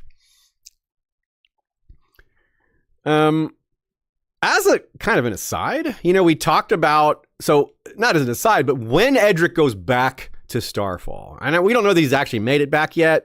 Good chance he has, but maybe not. Thinking back to Willa and Catelyn, would Edric have a negative opinion of Catelyn because of what he might have learned from Willa? Would Willa have said bad things about Catelyn? Because, I mean, she lived up there in the north, and maybe Catelyn wasn't very kind to her. It's an assumption that Catelyn was unkind to Willa. It's not a definite, but she was unkind to Jon. So if she thought, now she doesn't think Catelyn didn't think Willa was Jon's mother. If she did, then she would be unkind to her for sure. But she was of the mind that Ashara Dayne is Jon's mother. Catelyn is. So she might just have not cared much about Willa at all. But Willa would have said some things when she got back. She comes back from the north. They would have asked her some questions like, what was it like at Winterfell? How did the Starks treat you? What about this and that and this and the other?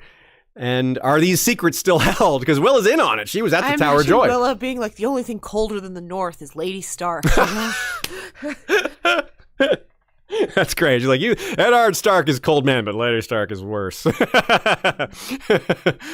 So, and Edric isn't the only one, right? A lot of Brotherhood members were like, yeah, we're not following Stoneheart. It's not because she's a woman. It's because she's a vindictive revenant that is a horror, a walking horror. Some of them may have left eventually, whereas some of them may have left right away. I suspect Ned left right away. So the others that maybe went with him are Angai, Swampy Meg, what a name, John O'Nutton, Merritt O'Moontown. Sorry, John O'Nutton is the best name. I hope John O'Nutton and Swampy Meg are a couple. Yeah. Merritt O'Moontown, Waddy the Miller, the Mad Huntsman. The Mad Huntsman and Greenbeard were sent south to buy food using the gold they got from the Hound. They confiscated. They foraged from the Hound, as they put it. And we never hear them again. We don't know whether they come back, whether they were successful. They might have also decided to part ways with the Brotherhood after the death of Beric, and maybe they are with Edric now. Like, that's a reasonable option for some of them. Is Edric's going to go take up his lordship? That's a great opportunity for these outlaws to go straight, so to speak. Because, like, yeah, I'm going to go with Edric to be one of his men, and I'll be an employed Lord's man. You know, my outlaw past will be forgotten, especially with this new leader and how hard things are getting. Like, look at how Thoros is he's changed. He looks bedraggled, and his morale is low, and he's just seeing it through because he feels like he has to. And people like Lem are kind of turning evil, not evil, but dark and more violent and not so honorable, they've forgotten the lessons of Beric. Out of the people I just named, I think Anguy might be the one who matters the most because he's the most competent, because he's extremely good at, well, he's Anguy the Archer, isn't he? We have that theory that if Darkstar comes for Edric or Dawn, and that means going through Edric, then Anguy would be one of the people in his way, and that would be a tough person to overcome. 12-year-old conqueror. Remember that quote I gave at the beginning? If a 12-year-old has to conquer the world, then so be it. George R. Martin. So that was in response to a question about the 5-year gap. So Edric would have been 17 or 18 had the 5-year gap happened. I don't think it's unreasonable for George to just say, hey, give him a growth spurt. He's 13 or so. That's the time when that happens. It's not unrealistic. He's going to have to do that with the dragons too, probably. So we got dragons and Danes going fast. Now, obviously, as I said also in the intro, no one's conquering the world here. This is a turn of a phrase by George. Not even Daenerys is going to do that. Or Bran maybe could do that with his powers, but he's not going to be 12. He would have been after the 5-year gap, but Bran, when the story ends, Bran won't probably even be 10. Jon, Dany, Sansa, they're all past 12 now. And again, I mentioned Bloody Ben as maybe as a precursor to Edric. Now, but what does it mean, though? If he doesn't mean literal conquering the world, which he can't mean that, what does he mean? Does it mean being a great warrior, being a great leader at a very early age? Achieving something important, defeating someone important, all of the above? Each of those things could be seen to have some overlap. So yeah, I kind of think that's what he means by that. Being a leader, being someone, a boy or a girl doing a man or a woman's job, or a leader's job. Someone too young for that role normally. The conflict that he seems to be faced with now that he's moved theaters, he's moved from the Riverlands and the Brotherhood back to Dorne. The problem is this whole Darkstar drama with Myrcella and Arianne and all that, and the death of Arys Oakheart. He could easily be pulled into that, especially because that's the direction things are headed. They're going over to High Hermitage, which is north of Starfall, not super far away. Could easily see how they get pulled in. I think if there's a very good chance that Edric is pulled north to the Wall. What would Beric do if the others attacked the Wall and everybody knew about it and it was confirmed? I think Beric would be like, yeah, well, if we're going to defend the realm, that's the place to be. That's where the honorable people need to be. The people who are fighting for Westeros need to go there. And I think Edric could easily suss that out himself, because what would Beric do? He would go north too. He would go north to fight at the Wall. He would go fight the others. He would go fight the undead, even though he's one of them. Now, George has not revealed the Dayne House words, but he has created them, apparently, and he hasn't revealed them because they might be spoilery, which is like, ooh. Is it something about Lightbringer or Dawn or both? I mean, those things could easily go together. So it's your guess is as good as ours, I guess, at this point. Nina's got some guesses as to what that means, but yeah, I think if George has plans for him, which meaning how he hasn't abandoned his original plans for Edric, it seems very likely I'd put this at the top of the list, that he gets involved in the War for the Dawn. Especially because it would allow him to interact with these Stark characters who might be in the north as well, or who should be in the north, especially Jon, and perhaps Dany as well, if she goes north. On the other hand, we've talked him up as someone who's ahead of himself, age-wise and leadership-wise, maturity-wise. He hasn't killed anyone. So I talked about him being a survivor and fairly competent in battle, but he hasn't necessarily proven himself as the guy in front that's wading through the enemy, Being a survivor isn't the same as being a killer.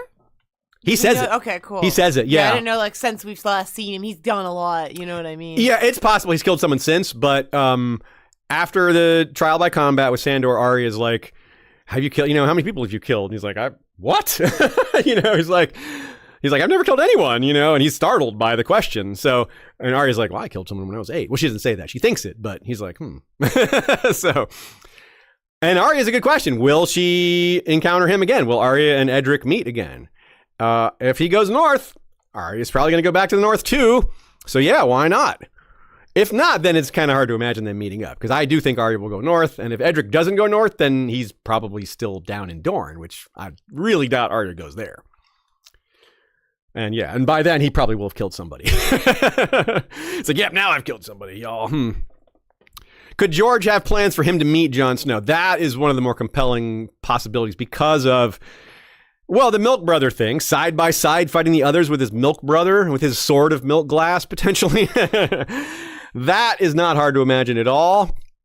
Edric doesn't know enough to tell Jon what really happened about his past, but the fact that he knows the name of Jon's mother, even though he's wrong, most likely, Jon doesn't know better. So Jon would be like, really? You know my mother. Is he still alive? And Edric would probably say, yes, Will is still alive down there at Starfall. That's because there's no indication she's dead.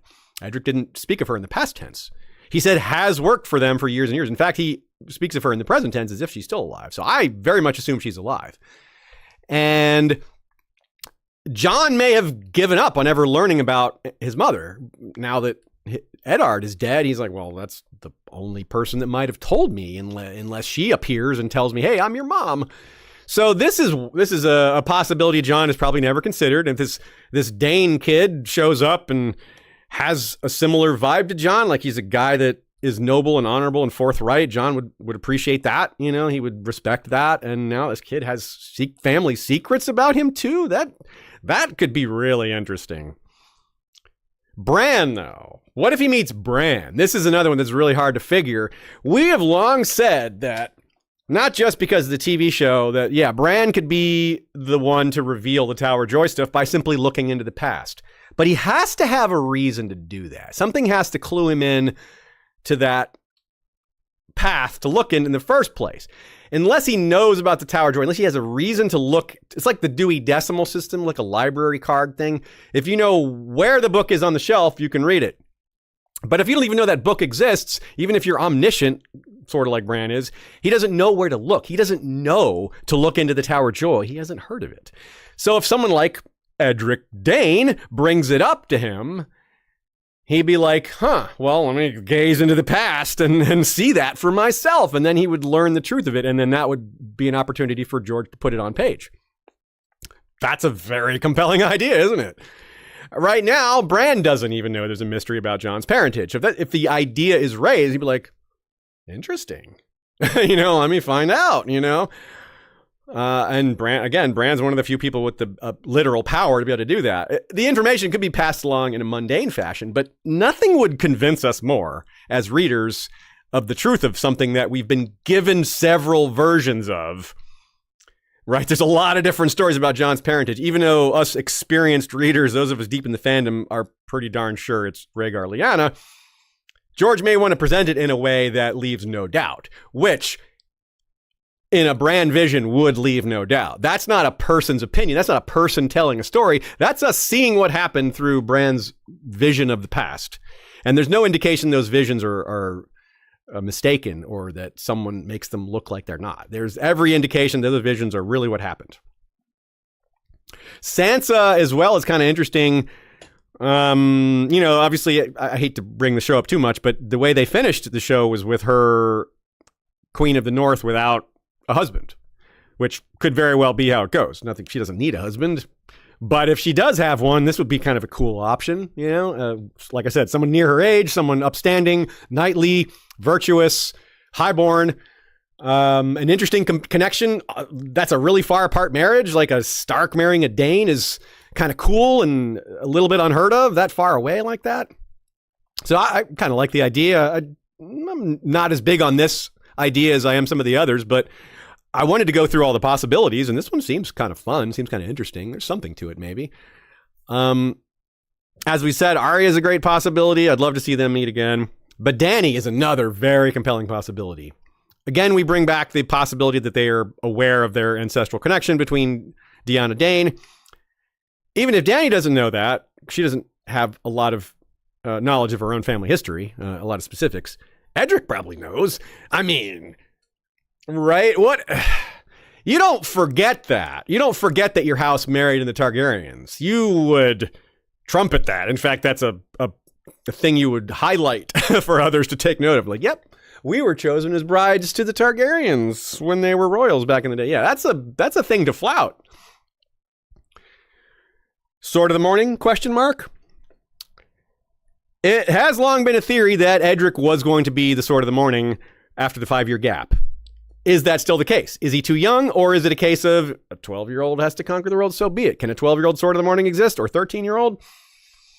That might be stretching the notion of what a Sword of the Morning is, but these are unusual times. This is an extreme era. This is an extraordinary moment in time. George may have hinted at getting around the age thing, so we can maybe set that aside. The personality, the honor, the nobility, the people he learned from, the people he looks up to, that all fits. Like, you got to be virtuous and skilled to be Sword of the Morning. Seems like he's on that track, if not already there. Again, he never was seriously harmed, despite all those deaths of Beric. He somehow got through all that. Again, in some cases, no one would want to kill him. They want to capture him and ransom him, but he didn't get captured, and squires do die in battle all the time. He survived the Mummer's Ford. He probably fought in the battle where Beric had his second death, which was when he took a mace to the head by Burton Crakehall. One of the most obvious signs that this is not a living man. His head is caved in. Like, he usually wears a helmet over it, but like, again, Ned Dayne's going to see him without his clothes on. He's going to be the guy that dresses him. No one's going to be up closer to those wounds other than Thoros, and this might be like a tie. He fought in that Battle of the Burning Scepter, as we saw from Arya's point of view. Vargo Hoat killed him, right? Gregor killed him a second time. Ned made it through all these, right? Now, we, again, referring to the theory of Darkstar's creation was maybe to seize Dawn because Edric can't wield it. That doesn't mean they can't both wield it. Darkstar could steal it and then Edric could get it back, something like that. Or maybe the darker version where Edric wields it and then Darkstar takes it. The original plan for Edric, and Aegon, could have been for Edric to be an ally of Aegon's instead of Darkstar. Now that's changed. Maybe Edric will be someone else's ally instead, since Darkstar and Edric won't likely be on the same side. That could have been tragic for the original plan, Edric teaming up with Aegon. Because Aegon's probably not going to end well. And a lot of his allies won't either, but maybe some of them will turn to Dany instead. They're like, yeah, we'll fight for you instead. If none of this Darkstar business happens, if our theory is wrong, if Darkstar never has anything to do with Dawn, or if he just fails, or if it just goes some other direction that we haven't predicted, yeah, Edric could claim it himself. I mean, would it be dishonorable? Would it be a compromise? Or again, is it a sign of the times? Extraordinary times, the others are invading. You got to bust Dawn out. Screw this old rule. We need everything we can get to win the War for the Dawn. We need Dawn to win the War for the Dawn. And this question is difficult for us to answer because we don't know what the selection criteria is in the first place. We know it has to be virtuous, competent, virtuous and excellent fighter. But that's not that specific, right? To what level of virtuosity? What level of competence in combat? And who decides? Who makes the choice? Like, who's going to say if Edric Dayne's like, yeah, I'm taking it? Who's going to say no to him? Who's going to tell him he can't? His uncles, his cousins? I don't even know if those people exist. So it might be just no one's going to say no. I get to do it. That's that. Now, is Dawn Lightbringer? Is that related to the motto that we haven't been told yet? I would rate that a lower possibility. I think the dragons are Lightbringer. But there could be multiple Lightbringers. And whether or not it is Lightbringer is a separate question from what people in the story think. Some people think Stannis' Lightbringer is Lightbringer. They don't have to be right. They aren't. But they act as if it's true. That's what I'm pointing out here. Edric and maybe some other people might think Dawn is Lightbringer. They might be wrong. But it's a valid theory that a lot of people in the fandom have. So why not people in the story? Let's return to this Arthur Dayne Edric parallel. As we said, they're both king's men, Arthur to a greater extreme being a king's guard, who became outlaws because their side lost. Now, Arthur became outlaw when Aerys fell to Robert Baratheon, and Edric became outlaw when Robert, in turn, fell to the Lannisters. So it's kind of like this both involves Robert. Technically, it was the Lannisters both times who did the felling of the kings, but in terms of who actually claimed the throne, yeah, it was Robert. So, and then Joffrey. So not just a regime change, but a regime change while they're in the field. It's like, ooh, that's bad. So these parallels, again, with Arthur might be a clue to his Sword of the Morningness, right? He's following in some similar footsteps, helping the commoners, being virtuous, surviving a lot of battles. You know, there's a lot of similar things going on here. And again, I just love the image of Jon wielding Longclaw aside Edric Dayne wielding Dawn. Hanging out with the undead is old hat for Edric. He's not going to be uncomfortable with that, not more than other people would. Doing what's right, no matter what. He stuck with Beric as an undead being. Beric was doing good. And it's like that mattered to him more. His dedication to Beric and Beric's dedication in turn to justice and honor and protecting the small folk kept Edric there. So if Edric teams up with Jon and sees some of those same vibes, some of those same virtues in Jon, including being a fire white, then yeah, that's going to be someone he would gravitate towards if he gets the chance. And they have at least a thing to kick it all off, being, hey, I'm your milk brother, man. Let's get to talking and see where this goes. A lot of compelling possibilities, y'all, right? Like, he's a Dane. He might know things about Starfall's history, Dawn's history. Even if he never wields the sword, he might have some info for us. There's just so many things he might know. So many things he might know that aren't true that will still be telling. The fact that he believes it's Willa is telling, even though that's almost certainly not true. And what George has planned for him. I mean, there's really no one like him in terms of the 5-year gap's implications. The Starks are still the Starks. George isn't going to be like, well, since I can't age Sansa up 5 years, I'm going to cut her from the story. That's not a possibility. He might have changed his plans for Sansa, but he didn't change them like massively, right? Same goes for all the Starks. Like, none of them are getting cut from the story because of the 5-year gap. I don't think Edric would either.